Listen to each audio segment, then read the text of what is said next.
Oh, the dryer's squeaking. I hope you can't hear that. Anyway, it's Friday. It's supposed to rain all weekend, so I'm hoping to get some stuff done on the van today. Stuff that I can do outside, because there's other things that I can do inside. For example, tomorrow I intend to change this into my hot water bottle by cutting a hole in it big enough to fit my bucket heater, and then sealing it up with this, which was the end tube for when I got my diamond plate steel delivered. And I'm also going to be assembling, let's hope you can see this. I'm going to lift it out so that you can. All of the wire for the batteries. That'll be fun. I have to cut, crimp, and solder the ends of lots and lots of little pieces. I can do all that in the basement, and it's raining, doesn't matter. But my first order of business today is to find my tape measure. I don't know how I lost it, because I've been using it every day for the last month, basically. Man, this camera just sucks at picking up low light or backlit. I guess they all kind of do. Anyway, so find the tape measure and get some panels installed in the van.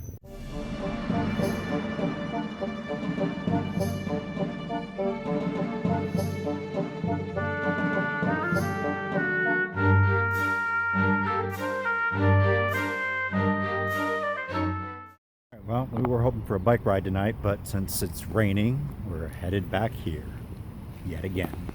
No trip to Home Depot would be complete without another trip to Lowe's, so we're here. I don't think I've ever bought a beer just because of the name, and I really didn't this time because the flavors were intriguing too, but you gotta love a beer called Dirty Little Freak.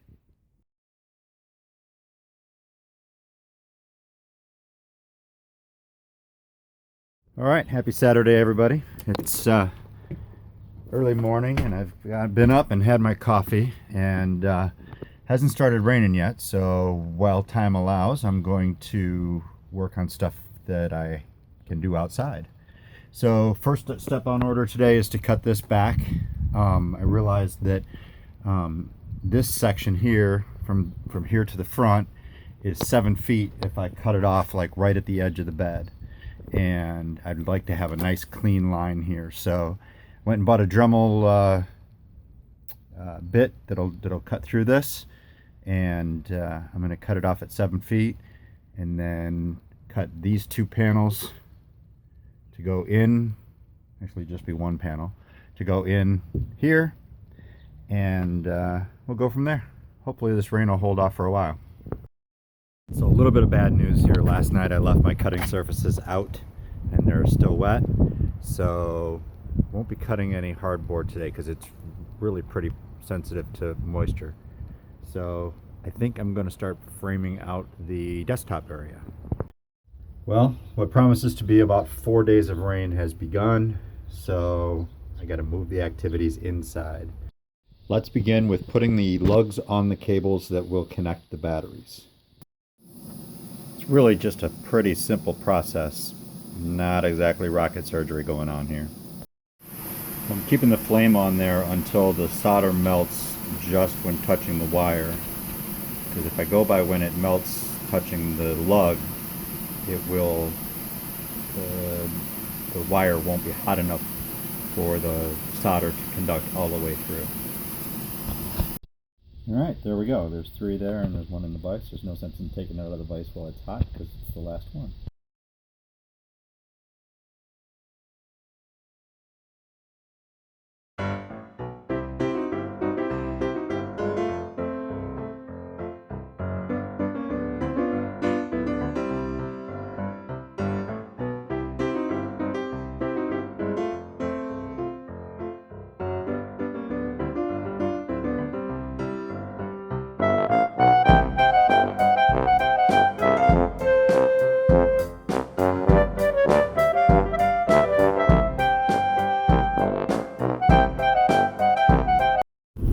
All right, headed out to Maumee Bay State Park. We got a nice northeast wind that's been building throughout the rain, and looks like it might be a 9 or 11 meter kite day. Good times.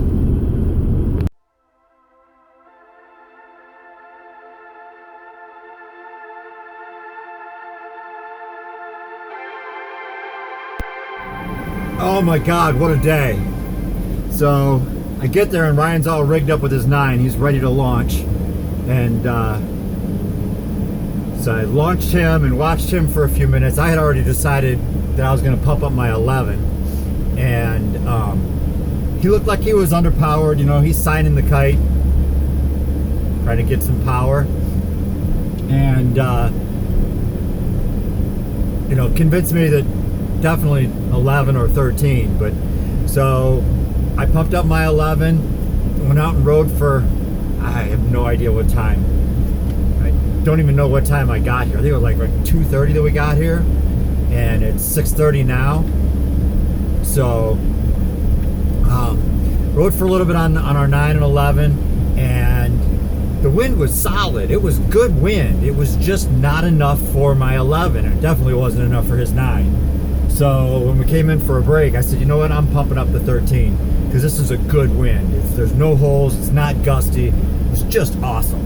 Pumped up the 13s, and oh my God. Awesome day. Best day of the year so far, without a doubt, hands down. Throwing 20 footers like they were bacon in a frying pan. I have no idea what that means, but I like it. Just easy, huge jumps, back rolls, front rolls. I got some good shots on the GoPro, and came in, took another break, and the guy from Chile that moved up here last summer was bringing up his 8 meter kite. So Ryan and I are on 13s. This guy rigs an 8 meter kite.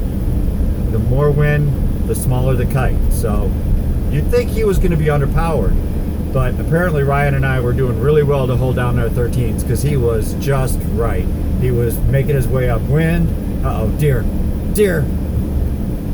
Oh, it switched the camera. All right, I got to stop because they're stupid and they're going to cross in front of me. Yeah, so he was, you know, making his way upwind. He was doing a few tricks. No huge jumps or anything, but he was able to do some tricks, so it wasn't like he was just going back and forth mowing the lawn. And Ryan went back out and I put up the drone, and I can't wait to show you the footage because it was awesome. Flying the drone with that much wind and trying to stay near the kites, I thought was going to be hard, but man, that Phantom 3 it's easy. And I got some great footage of that, and I'm going home now. It's 6:30. I'm going to pour a glass of wine. I'm going to upload all the video to the PC and spend my evening chopping that up for you guys. See you later.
Alright gang, it's Sunday morning, and right after I posted the sneak peek video on the Cog Monster page, my buddy Ryan texted me and said, hey, we might have to do this again. Or actually, I think he posted it on Facebook. And I hadn't even looked at the weather or wind sensors all morning, but he was spot on. It's blowing pretty much like it was yesterday. A little more east this time than north, but looks like a good solid wind. So packed up the Cog Monster Machine and I'm headed back out to Maumee Bay. Had to go out there today anyway because apparently last week, sometime in the past few sessions, I left a control bar out there on the beach. So I'm hoping that maybe somebody has found it and turned it into lost and found, or maybe one of the rangers found it. Either way, it's that's a $300 hit if I really did lose it. Well, I just stopped at the camp store right over there. And apparently there's nobody there yet. I mean, like for the whole month. They don't man it until next month. As I was walking back to the car, I saw this Jeep with this license plate, and I just had to show it to you.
Well, if it wasn't for the drone, that would have been a complete bust.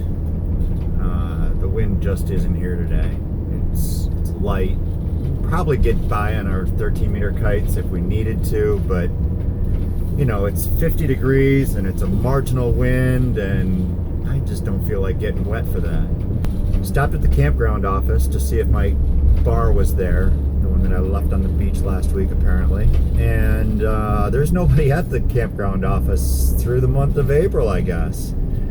I looked in each of the dumpsters around the park and I didn't find it there.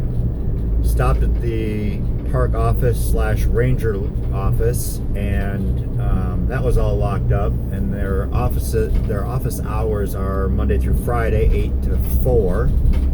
So I went over to the main lodge and asked them if they had a lost and found, and their lost and found is strictly for, you know, crap that people leave in the hotel rooms or in the lodge, the little cabins.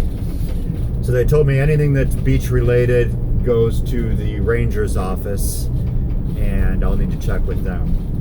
I'm gonna make one more pass through the park to see if I can encounter a ranger and ask them if they've seen it. Maybe they'll go open up the office and look in the lost and found for me there. If I don't spot a ranger while I'm driving around, then I'll just I'll make a trip out here this week sometime. Maybe I'll take half a day on Wednesday or something and come back out.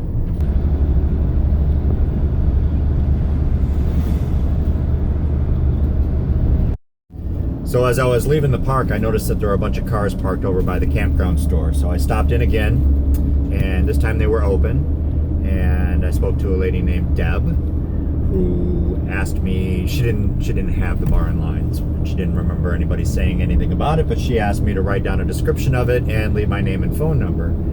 And I did all that, and when I handed her the note, she recognized the last name, and she said, "Oh my God, your parents volunteered here." And she walked over to the wall where they have these little placards with every volunteer's name who's ever been a camp volunteer. And she said, "Now, when would that have been?" And I said, "Well, it's probably, 2002, 2003, somewhere in there, maybe as late as 2006. And sure enough, there's their names right up on the wall. And she goes, "I remember them. They were awesome. Tell them I said hi. I hope they're doing well." So it's kind of cool to be recognized. Or to have your name recognized, because your parents are awesome. My parents are awesome. That's the takeaway. All right, guys, back from Maumee Bay State Park, and still looks like rain in the forecast, but my lawn needs some work. So I'm going to try to get this done before the rain gets. Got to be quick.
Just in the nick of time.